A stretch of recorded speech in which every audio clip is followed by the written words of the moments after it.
Hey, Tech Guide Ninjas here. Hope you're having a good day today. So today we're looking at how to change the margins in Google Docs. So if you didn't already know, the margins are generally set to 1 inch in Google Docs. That's at the top, the sides, and the bottom.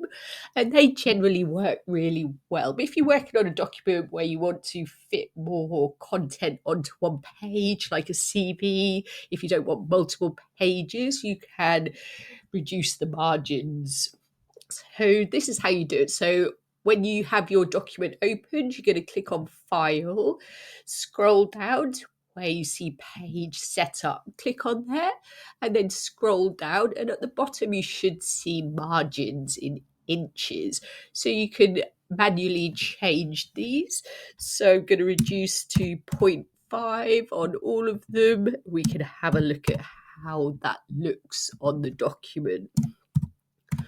Okay, so setting them all, and when I'm happy, I'm going to click on OK, and you can see the margins have been reduced on my document. I hope that was helpful. Please like the video and subscribe. I will see you soon.